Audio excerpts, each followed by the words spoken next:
Таджикистане уже начинают вводить энерголимит. Что происходит? Подписывайтесь на обновления и точно будете в курсе всего самого важного. Жалоб на перебои в подаче электроэнергии в кишлаках и джамаатах северного Таджикистана становится все больше и больше. Хотя в этих регионах о лимитированной подаче электроэнергии никто официально не объявлял, однако жители говорят, что им по несколько часов в день отключают электричество. Такая ситуация с обеспечением электроэнергии влияет и на самочувствие, и на их деятельность по своему жизненному обеспечению. Чиновники электросетей оправдываются, приводя самые разные причины. Зайнидин Низамединов, пенсионер, и большую часть времени проводит дома. В эту летнюю жару он хотел бы сидеть дома под кондиционером. Но, по его словам, электричество в их районе постоянно отключают в течение уже больше месяца. Эта ситуация уже отразилась на его здоровье и здоровье его близких. Этот житель Канибадама говорит: кондиционер вообще не работает, вентилятор включаем через автомобильный трансформатор и хоть немного остужаемся. Электричество отключают по 3-4 раза в день. Но даже если и дают электричество, напряжение очень низкое.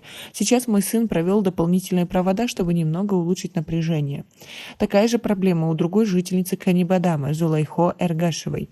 Она говорит: некоторые дни отключают электричество на 3-4 часа, иногда и на 1 час. Сейчас выключают на минуту, затем снова включают. Вся наша техника выходит из строя, и мы не знаем почему. Самый большой ущерб отключение электричества наносит работе продавцов. Практически во всех магазинах есть холодильники и другое охлаждающее оборудование, где продавцы в эти жаркие дни хранят продукты на продажу.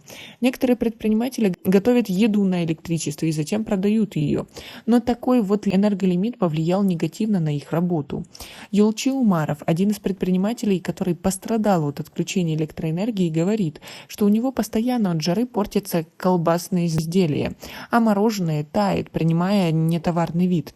Я даже не могу вернуть их поставщикам, все эти продукты должны храниться в холодильнике.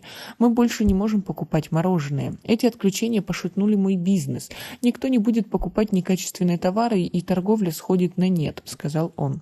Такая ситуация с подачей электроэнергии повлияла и на работу фермеров. Жители Канибадама в основном занимаются сельским хозяйством, а вода к земельным участкам доставляется с использованием электрических водонасосных станций. По словам владельцев таких станций, аварийное отключение электроэнергии приводит к перегоранию обмотки двигателей, насосов и другого оборудования и наносит им финансовые убытки. Житель Канибадама Хакимбой Юлдошев рассказал, что водяной насос, который подает воду в их кишлак, за 3 месяца ломался уже дважды. И каждый раз на его ремонт с людей собирали по 1000 сомани. Основное беспокойство жителей заключается в том, что чиновники никогда не информируют их заранее об отключении электричества, чтобы люди могли быть готовыми к этому и не объясняют причин создавшегося положения. Чиновники же управления электросетями города Канибадам объяснять ситуацию с подачей электроэнергии отказались, лишь сказав в устной беседе, что причиной отключения электроэнергии является установившаяся в регионе жаркая погода,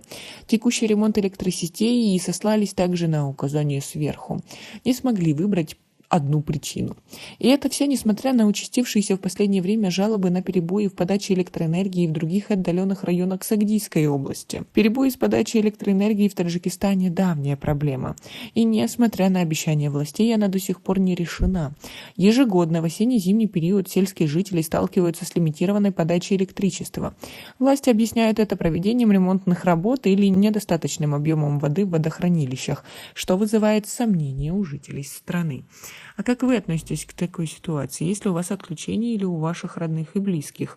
Как вы думаете, почему они происходят на самом деле? У нас пока на этом все. Оцените наше видео подпиской и лайком. До скорой встречи.